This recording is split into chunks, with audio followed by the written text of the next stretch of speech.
ইতিমধ্যে ফ্রান্স আওয়ামী লীগের পক্ষ থেকে একটা আবেদন দেওয়া হয়েছে ফ্রান্স সরকারের কাছে। তার যে থাকার অনুমতি বাতিলের আবেদন করেছে ফ্রান্স সরকারের কাছে। এই আবেদন পাঠানোর পর এখন রীতিমতো ভয়ে আসছেন পিনাকি বাবু, কারণ এই আবেদনের পর নিশ্চয়ই ফ্রান্স সরকার এটা তদন্ত করবে এবং এটাতে সত্যতা পাওয়া গেলে তিনি হয়তো ফ্রান্স থেকে বহিষ্কৃত হতে পারেন। যে আমাদের পিনাকি দাদা কিন্তু চরম ধরা খেয়েছেন, তার খেল কিন্তু খতম হয়ে আসছে। সেই বিষয়ে আজকে ভাবলাম যে এই খুশির সংবাদটা সবার সাথে শেয়ার করি, সবাই জানতে পারবেন যে তিনি কত বড় ধরাটা খেয়েছেন। তার সময় কিন্তু প্রায় শেষ হয়ে এসেছে। তবে শেখ হাসিনা বাংলাদেশে ঢুকবে যে কোনো সময়, এটা কনফার্ম। এবং কিভাবে ঢুকবে, কোথা দিয়ে ঢুকবে, এটা হয়তো গোপন রাখা হচ্ছে, এটা যদিও এখন পর্যন্ত সবাই জানে না। কিন্তু শেখ হাসিনা যে কোনো সময় বাংলাদেশে ঢুকবে, এটা কনফার্ম। আর এই কনফার্মেশনের কারণেই আওয়ামী লীগের জন্য কিন্তু দারুণ সুখবর আসছে, সব দিক থেকে দারুণ সুখবর আসছে। বাংলাদেশ সহ আন্তর্জাতিক মিডিয়া যে জরিপগুলো করছে, সেই জরিপগুলোর মধ্যে প্রত্যেকটা জরিপের মধ্যে এগিয়ে আছে বাংলাদেশ আওয়ামী লীগ এবং শেখ হাসিনা। বিজয় সুনিশ্চিত। বাংলাদেশের আওয়ামী লীগের জনপ্রিয়তা দিন দিন বৃদ্ধি পাচ্ছে। আমি যে তথ্য পেলাম আমার একটা সোর্সের মাধ্যমে, হাসনাত এবং সার্জিস কোনো রকম ভাবে দেশের বাইরে চলে যাওয়ার জন্য পায়তারা চালাচ্ছে। ফ্রান্স এম্বাসি এবং পাকিস্তান এম্বাসিতে তারা কঠোরভাবে যোগাযোগ করতেছে কোনোভাবে যেন বাংলাদেশ থেকে সেফ এক্সিট নিয়ে চলে যাওয়া যায়, কিন্তু কোনো প্রকার প্রক্রিয়া তারা করতে পারছে না। সেনাবাহিনীর পক্ষ থেকে মনে হয় কোনো একটা নিষেধাজ্ঞা রয়েছে।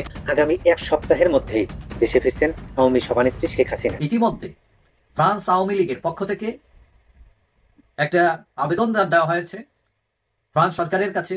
বলা হয়েছে যে এই পিনাকি ভট্টাচার্য তিনি এখানে রাজনৈতিক পরিচয় বা যে পরিচয় এখানে আসছেন, রিফিউজি স্ট্যাটাসে যদি থেকে থাকেন, তাহলে তিনি এখানে থেকে অন্য একটি দেশে, তার মানে বাংলাদেশে রাজনৈতিক অস্থিতিশীলতা তৈরি করছেন বিভিন্ন ভুয়া তথ্য ভিডিও বানিয়ে, এবং এর জন্য তার যে থাকার অনুমতি বাতিলের আবেদন করেছেন ফ্রান্স সরকারের কাছে।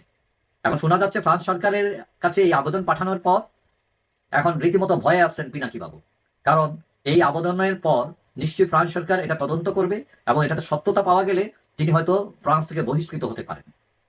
এখন শোনা যাচ্ছে যে পিনাকি বাবু এই আবেদনের প্রেক্ষিতে তিনি খুব সতর্ক হয়ে যান এবং ভয়ে আসেন, এবং তড়িঘড়ি করে তিনি সম্প্রতি তার ফেসবুক অ্যাকাউন্টকে ডিসেবল করে দেন নিজেই, এবং প্রচার চালান যে তার ফেসবুক অ্যাকাউন্ট হ্যাক হয়ে গেছে। কিন্তু কেউ কেউ বলছেন, তার সমালোচকরা, যে তিনি নিজেই এটাকে ডিসেবল করে রেখেছেন এবং এটা প্রচার দিচ্ছেন, এবং আরেকটা ফেসবুক নতুন আইডি খুলছেন তিনি, এবং সেটা সতর্কভাবে পরিচালনা করছেন যাতে ওই ফেসবুক আইডি থেকে কোনো তথ্য না আসে যেটাতে তিনি বিপদে পড়তে পারেন। কারণ আগের যে তার ফেসবুক পেজ ছিল সেটাতে অনেক ভিডিও ছিল বা বিভিন্ন তথ্য উপাত্ত ছিল যেটি তার ফ্রান্সে থাকার জন্য হুমকি হতে পারে। এখন অনেকেই মনে করছেন যে ফ্রান্স সরকার পিনাকির বিরুদ্ধে ব্যবস্থা নিতে পারে, এবং তারা যদি সত্যতা খুঁজে পায় যে তিনি ফ্রান্সে বসে অন্য দেশগুলোতে বা ফ্রান্সের মধ্যে কোনো অস্থিতিশীলতা তৈরি করার চেষ্টা করছেন, তাহলে তাকে যে থাকার পারমিশন দেওয়া হয়েছিল সেটা বাতিল হতে পারে এবং তিনি কিক আউট হতে পারেন। তবে এই প্রক্রিয়া এখনো চলছে বলে শোনা যাচ্ছে, এবং তার এখানে থাকা না থাকাটা এখন অনেকটা হুমকির মধ্যে আছে এবং ভয়ে আছেন পিনাকি ভট্টাচার্য। যাই হোক, আমরা হয়তো কিছুদিন পরে জানতে পারবো যে তিনি থাকতে পারলেন নাকি আউট হয়ে গেলেন ফ্রান্স থেকে, এবং ফ্রান্স থেকে আউট হলে কোথায় যাবেন, কিভাবে থাকবেন, বাংলাদেশেও তার ফেরলে সেখানেও তার বিপদ আছে কিনা, বিভিন্ন ইস্যু আছে। আমাদের বাংলাদেশের 5 জন সেনা কর্মকর্তাকে গ্রেফতার করে গৃহবন্দী করে রাখলেন। এই 5 জন সেনার ভিতরে আপনার শেখ হাসিনার মানে খুবই ক্লোজ, এটার জন্যই তারা কি গ্রেফতার করে নিছে। এই প্রসঙ্গে সেনা প্রধান ওয়াকার তিনি কি পদক্ষেপ নেন? শেখ হাসিনা বাংলাদেশে ঢুকবে যে কোনো সময়, এটা কনফার্ম। এবং কিভাবে ঢুকবে, কোথা দিয়ে ঢুকবে, কোন প্রক্রিয়া ঢুকবে, এটা হয়তো আরো কয়েকদিন পরে জানা যাবে। অথবা মানে কি প্রক্রিয়া শেখ হাসিনা নিজে চাচ্ছে, এটা হয়তো গোপন রাখা হচ্ছে, এটা যদিও এখন পর্যন্ত সবাই জানে না। কিন্তু শেখ হাসিনা যে কোনো সময় বাংলাদেশে ঢুকবে, এটা কনফার্ম। আর এই কনফার্মেশনের কারণেই সরকারও শেখ হাসিনাকে ঠেকানোর জন্য এরকম প্রস্তুতি নিচ্ছে। এই ছাড়াও পুলিশের প্রত্যেকটা শাখা থেকে, গোয়েন্দা সংস্থার প্রত্যেকটা শাখা থেকে এরকম রিপোর্ট প্রেরণ করা হয়েছে এবং থানা নির্দেশনা প্রেরণ করা হয়েছে যেন আওয়ামী লীগের নেতাকর্মীদেরকে গ্রেফতার করা হয়। তারা যেন কোনোভাবে ঘুরে দাঁড়াইতে না পারে, কোনো ধরনের মিছিল মিটিং করে, কোন ধরনের সংঘবদ্ধ হয়ে যেন তারা ঢাকামুখী হইতে না পারে। বাস টার্মিনাল, লঞ্চ টার্মিনাল সহ প্রত্যেকটা জায়গায় কড়াকড়ি আরোপের নির্দেশনা দেওয়া হয়েছে। এরই মধ্যে ডক্টর ইউনূস এবং মোদির বৈঠকের পরপরই বাংলাদেশ থেকে ভারতে রপ্তানির জন্য যে পণ্যগুলো এতদিন ধরে শেখ হাসিনার আমলে যে ট্রান্সমিশন পদ্ধতিতে যে পণ্য প্রেরণ করা হইতো, সেই সুবিধা বাতিল করে দিয়েছে ভারত। এটা একটা মেসেজ হইতে পারে বাংলাদেশের জন্য যে ভারত সরকার তাদের যে চিন্তা ভাবনা, তাদের যে ইথিক্স, তাদের যে নীতিমালা, সেখানে তারা অটল আছে। কোনো বৈঠক, কোনো চাওয়া, কোনো দাবি তারা গ্রাহ্য করতেছে না। তারা তাদের যে প্রক্রিয়া, তাদের যে পলিসি, সেই পলিসিতেই কিন্তু অটল। এবং এইরকম একটা মুহূর্তে যেখানে মাত্র কয়েকদিন আগে থাইল্যান্ডে প্রধান উপদেষ্টা এবং ভারতের প্রধানমন্ত্রীর মধ্যে একটা বৈঠক অনুষ্ঠিত হলো, যেখানে আমাদের প্রধান উপদেষ্টা প্রেস সেক্রেটারি সহ সরকারের পক্ষ থেকে খুব সাফাই গাওয়া হলো যে যেরকম খারাপ সম্পর্ক ছিল ভারতের সাথে সেটার বরফ গলতে শুরু করছে, ভারত বাংলাদেশের মধ্যে সুসম্পর্ক তৈরি হচ্ছে এবং তাদের দাবি ছিল যে তারা শেখ হাসিনাকে বাংলাদেশের হাতে ফিরিয়ে দেওয়ার জন্য মোদির কাছে দাবি করার পরে মোদি নাকি নাকচ করে নাই, এমনকি সরাসরি দেবে না, দিতে পারবে না, এরকম কোনো কথাও বলে নাই। যদিও এটা ভারতের পক্ষ থেকে অস্বীকার করা হয়েছে শেখ হাসিনা প্রসঙ্গটা। এখন বলা যাচ্ছে যে আমাদের সরকার একরকম মানুষকে বিভিন্নভাবে মিসগাইড করছে, যদিও এটা মানে ইনফরমেশন, এখন যে গ্লোবালাইজেশনের যুগ, একটা ইনফরমেশন যখন সোশ্যাল মিডিয়া শেয়ার করা হয় তখন কিন্তু সেটা যদি সরকারের পক্ষ থেকে বা সরকারের ঘনিষ্ঠ কেউ শেয়ার করে, এটা তো মানুষ ধরে নিতে পারে যে এটা হয়তো বা তাদের নিঃসন্দেহে কোনো শক্তপোক্ত কোনো প্রুফ নিয়ে তারা এটা বলতেছে। কিন্তু তারা যে এরকম একেবারে হুজুগে বয়ান দিয়ে ফেসবুক কাঁপাবে, এটা সাধারণ মানুষের আসলে ধারণার বাইরে ছিল, যেটা পরবর্তীতে প্রমাণ হয়েছে। কয়েকদিন আগে আমাদের 2-3 দিন আগে আমাদের একজন উপদেষ্টা আসিফ মাহমুদ সজীব ভুঁইয়া, উনি বাংলাদেশ 142তম স্থান থেকে মাত্র 47তম স্থানে নাকি চলে আসছে, এরকম একটা ফেসবুক পোস্ট দিয়েছিল। যদিও পরবর্তীতে রিউমার স্ক্যানার টিম এটা ভুয়া এবং 2024-এর একটা নিউজকে 2025-এ আইনা নিজেদের পক্ষে নেওয়ার জন্য যে ইউনুস ম্যাজিক বলে প্রচারণা করার জন্য, যদিও এটা পরবর্তীতে পাবলিক হয়ে গেছিল।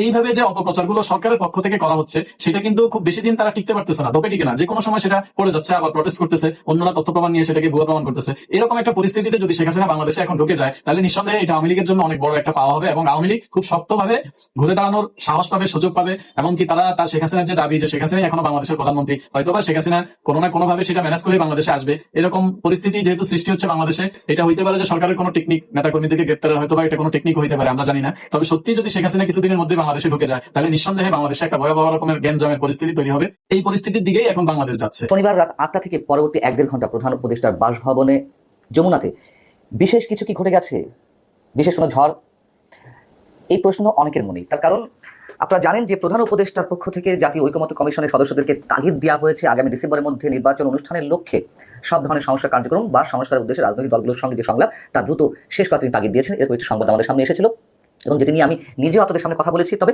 সন্দেহ পোষণ করেছিলাম। যেখানে ডক্টর মোহাম্মদ ইউনূসকে 5 বছর ক্ষমতায় দেখতে চান অনেকে, এরকম একটি বিষয় ছড়িয়ে দেওয়া হচ্ছে। সেখানে হঠাৎ করে ডিসেম্বরের মধ্যে নির্বাচন, খুব স্বাভাবিকভাবেই আমরা আমাদের সন্দেহ প্রকাশ করেছিলাম। ঠিক সেই জিনিসটি ঘটল। প্রধান উপদেষ্টার যে অফিসিয়াল ভেরিফাইড পেজ, সরকারি অফিসিয়াল পেজ, সেখানে যেমন একাধিকবার সংশোধনী আনা হলো, যে ডিসেম্বর থেকে জুনের মধ্যে বলেছেন নির্বাচনের কথা। আবার জাতীয় ঐকমত্য কমিশনের বরাত দিয়ে প্রধান উপদেষ্টার প্রেস উইং থেকে যেই বিজ্ঞপ্তি গণমাধ্যমে পাঠানো হয়েছিল সেটিও একাধিকবার সংশোধন করা হয়েছে। প্রথমে 7:57 দিকে প্রেস উইংয়ের সংবাদ বিজ্ঞপ্তিতে বলা হলো যে আগামী ডিসেম্বর মাসে জাতীয় নির্বাচনের লক্ষ্য নিয়ে সংস্কার কার্যক্রম দ্রুত এগিয়ে নিয়ে যাওয়ার কথা বলেছেন প্রধান উপদেষ্টা। পরবর্তীতে 9:13 আবার তাতে সংশোধনী আনা হয়। আবার তার পরবর্তীতে 8 মিনিট পরে সে 9:21 সংশোধনী আনা হয় যে না, ডিসেম্বর নয়, ডিসেম্বর থেকে আগামী 2026 জুনের মধ্যে নির্বাচন অনুষ্ঠানের কথা প্রধান উপদেষ্টা বলেছেন। এত বিভ্রান্তি কেন? প্রথম কথা হচ্ছে ভুল হতেই পারে, কিন্তু একাধিকবার কেন? প্রধান উপদেষ্টার যে অফিসিয়াল ভেরিফাইড ফেসবুক সেখানেও বা কেন? তার প্রেস উইং থেকে কেন একের পর এক এরকম সংশোধনী আনা হবে? নিশ্চয়ই প্রধান উপদেষ্টা বিষয়টি আমাদের কাছে তুচ্ছ কোনো বিষয় নয়, যথেষ্ট সেন্সিটিভ থাকা উচিত তার প্রেস উইংয়ের। 1, ভুলের কথা বলছি। 2 হচ্ছে এর বাইরে কি কিছু ঘটেছে? এর আগে ইন্টারন্যাশনাল ক্রুশিয়াল গ্রুপ ICGর যে প্রতিনিধি দল আমাদের দেশ সফর করে গেলেন, তাদের সাথে আলাপের সময় প্রধান উপদেষ্টা বলেছিলেন যে আওয়ামী লীগকে নিষিদ্ধ করার কোনো পরিকল্পনা সরকারের নেই। তার বিরুদ্ধে ছাত্র সমন্বয়কে অনেকে হুঙ্কার ছেড়ে উঠলেন। ঢাকা বিশ্ববিদ্যালয়ের মিছিল বা বিভিন্ন জায়গায় মিছিল বের হলো প্রধান উপদেষ্টার বিরুদ্ধে, চুপসে গেলেন। তার পরবর্তী তাই নিয়ে কোনো কথা নেই। ঠিক আসলেই কি প্রধান উপদেষ্টা নির্বাচনের কথা বলেছিলেন ডিসেম্বরের মধ্যে কারোর চাপে, বিশেষ কোনো চাপে? সেই সন্দেহটি বা সেই সংশয়টিও আমি শনিবার রাতে আপনাদের সামনে প্রকাশ করেছিলাম। এবং এর কাছাকাছি কিছু বিষয় আমরা সমীকরণে আনতে পারি। আসলে প্রধান উপদেষ্টা কি বলেছিলেন ডিসেম্বরের মধ্যেই, মানে শনিবারে বৈঠকের কথা বলছি আমি, নাকি ডিসেম্বর থেকে জুনের মধ্যে 2026-এর ওই বৈঠকটি যাদের সাথে অনুষ্ঠিত হয়েছিল জাতীয় ঐকমত্য কমিশনের সহসভাপতি ডক্টর আলী রিয়াজ এবং অন্যতম সদস্য ডক্টর বদিউল আলম মজুমদারের সঙ্গে।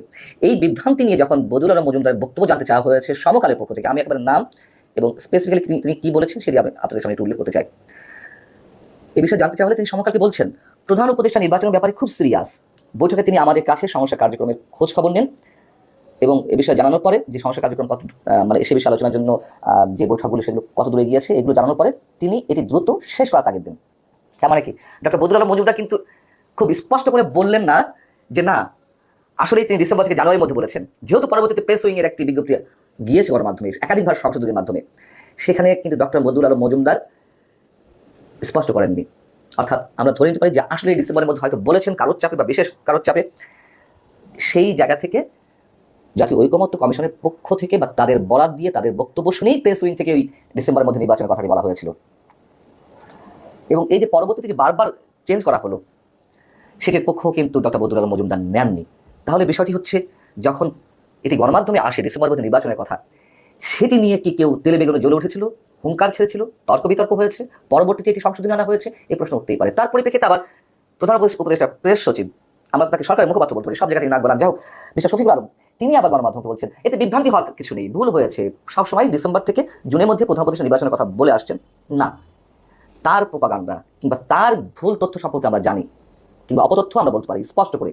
তিনি নিজে তার ফেসবুক থেকে একাধিক পোস্ট ডিলিট করেছেন, এক বিষয়ে বক্তব্য তখন যখন সমালোচনার মুখে পড়েন আবার সেটা তুলে নেন। এই যে তিনি বললেন যে ডিসেম্বর থেকে 2026-এর জুনের মধ্যে নির্বাচনের কথা বারবার প্রধান উপদেষ্টা বলে আসছেন, সেটি তো ঠিক নয়। এবং তার নিজের কথা যদি বলি, তিনি নিজেও তো ব্যাখ্যা দিয়েছিলেন, মানে জুনে করতে হবে তা না, মার্চের মধ্যেও করা যেতে পারে, তিনি এই ব্যাখ্যাও দিয়েছিলেন।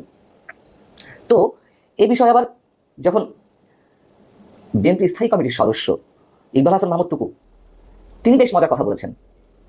শনিবারে যা কিছু ঘটে গেল, এই ডিসেম্বরে নির্বাচন করা কিংবা 2026-এর মধ্যে এই যে একটা কনফ্লিক্ট, সেটি নিয়ে ইকবাল হাসান মাহমুদ টুকু বলছেন গণমাধ্যমকে যে প্রেস উইং এর বক্তব্যে আমি খুব বেশি অবাক হইনি, কারণ আগেও প্রধান উপদেষ্টা একরকম কথা বলার পর তার প্রেস উইং ভিন্ন কথা বলেছে নির্বাচনের সময় সীমা নিয়ে। এবারও সেরকম ঘটনা ঘটলো। আসলে কি ঘটেছিল? বিএনপি স্থায়ী কমিটির সদস্য সালাউদ্দিন আহমেদ তিনি বলছেন যে সর্বশেষ আমরা যখন প্রধান উপদেষ্টার সঙ্গে বৈঠক করি, তখন তিনি ডিসেম্বরের মধ্যে নির্বাচন আয়োজনের আশ্বাস দিয়েছেন। আমরা তাকে বিষয়টি জনগণের সামনে উপস্থাপন করার জন্য বলছিলাম, কিন্তু তিনি সেটি না করে বিভিন্ন দল ও সংগঠনের সুরে নির্বাচনের সময়সীমা নিয়ে নানান সময় নানা কথা বলছেন। এই কথাটি আমি বলেছিলাম যখন শুনলাম যে ডিসেম্বরের মধ্যে নির্বাচনের লক্ষ্যে তিনি কাজ করতে বলেছেন আমাদের প্রধান উপদেষ্টা। আমি বলেছিলাম যে এগুলো কি আসলে রাজনৈতিক দলগুলোকে ঠান্ডা করার জন্য, তারা যে আন্দোলন যাওয়ার একটা হুমকি দিচ্ছে সেগুলোকে একটু স্তীমিত করার জন্য, নাকি সত্যি সত্যি কারো চাপে করেছেন? যে সন্দেহগুলো আমরা পোষণ করেছিলাম তার সবকিছু মোটামুটি মিলে যাচ্ছে। এবং আরও একটি মজার বিষয়, তিনি বলছেন যে ছোট সংস্কার হলে ডিসেম্বরের মধ্যে নির্বাচন, এর আগে যতবার বলেছেন সাম্প্রতিক সময়, আর বড় সমস্যা হলে 2026-এর জুনের মধ্যে নির্বাচন। মজার বিষয়টা হচ্ছে এখন আর ছোট বড় শব্দগুলো আর হচ্ছে না। প্রধান উপদেষ্টা প্রেস উইং বলছে বা প্রেস সচিব শফিকুল আলম বলছেন যে ডিসেম্বর থেকে 2026-এর জুনের মধ্যে নির্বাচন হতে পারে, এই সময় নিয়ে আমরা এগোচ্ছি। এখন আর ছোট বড় আলাদাভাবে কোনো দেখা হচ্ছে না। কি অদ্ভুত মানে তাদের সব কথাবার্তা।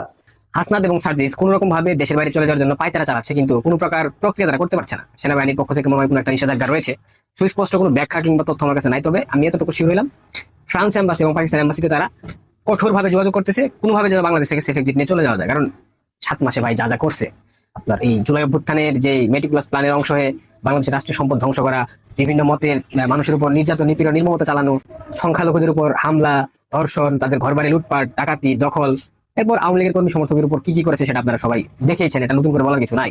তো এই যে মেটিকুলাস প্ল্যানের অংশ হয়ে তারা যে একটা মানে আপনার কি বলে ভয়ের সাম্রাজ্য সৃষ্টি করেছে পুরো দেশব্যাপী, বাংলাদেশকে একটা জঙ্গি তৎপর রাষ্ট্রের দিকে ধাবিত করেছে, বাংলাদেশকে একটা সুস্থ স্বাভাবিক দেশ থেকে একটা অস্থিতিশীল অসুস্থ দেশে পরিণত করেছে, বাংলাদেশের অর্থনীতিকে যারা পায়ে নিচে ফেলার দ্বারপ্রান্তে নিয়ে গেছে, তাদের তো অবশ্যই বিচার হওয়া উচিত। এবং তারা বুঝে গিয়েছে তাদের সময় নাই, সেই জন্যই তারা পাকিস্তান এম্বাসির কিছু তাদের যে তথাকথিত দালাল হত্যা করতে হয়েছে, যাদের পরিকল্পনার অংশে তারা বাংলাদেশকে ধ্বংসের দ্বারপ্রান্তে ঠেলে দিয়েছে, তাদের সহায়তা এবং তাদের চাওয়াতে, তাদের আপনার প্রতিশ্রুতিতে কিংবা কেউ বলতে পারেন তাদের পরামর্শে তারা এখন চুপচাপ রয়েছে, যাতে করে তাদের ইস্যুটা কিছুদিনের জন্য ধামাচাপা পড়ে যায়, এবং ধামাচাপা পড়ে যাওয়ার পর তারা যেন খুব সুন্দরভাবে দেশ থেকে পালাতে পারে।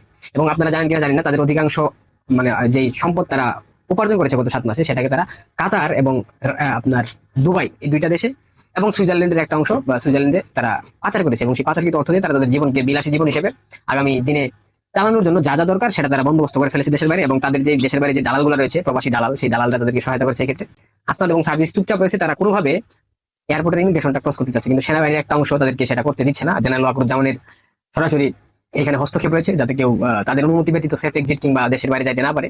এরা এই প্রক্রিয়া আগাচ্ছে, তারা কিভাবে দেশের বাইরে চলে যেতে পারে সেজন্য তারা মিডিয়াতে, সামাজিক যোগাযোগ মাধ্যমে চুপচাপ থেকে নীরব দর্শকের ভূমিকা পালন করছে। অন্যদিকে বিএনপির নেতা দুদু, সে আবার সার্জিসকে প্রধানমন্ত্রী হিসেবে দেখতে চেয়েছে, আপনি স্ক্রিনে দেখতে পাচ্ছেন। এই ধরনের পিকিউলিয়ার সরকার, পিকিউলিয়ার তাদের ব্যবস্থাপনা, পিকিউলিয়ার তাদের কর্মকাণ্ড, সবকিছু মিলিয়ে এদেরকে আসলে বাংলাদেশের মানুষ কখনোই মাফ করবে কিনা যথেষ্ট সন্দেহ রয়েছে। আর এদের চরম শাস্তি বাংলাদেশের মাটিতে, এরা যতই প্রক্রিয়া চালাবে দেশের বাইরে যাওয়ার, কোনোভাবে তারা দেশের বাইরে যেতে পারবে না। আপনারা সবাই সতর্ক থাকেন, সজাগ দৃষ্টি রাখেন, যাতে করে কোনোভাবেই এরা দেশ থেকে পালাতে না পারে। যারা মুক্তিযুদ্ধের সপক্ষের শক্তি বিভিন্ন এজেন্সিতে কর্মরত রয়েছেন, এয়ারপোর্টের নিরাপত্তা রক্ষী হিসেবে দায়িত্ব পালন করছেন, তারা সবাই সজাগ থাকেন যেন এরা দেশ থেকে পালাতে না পারে।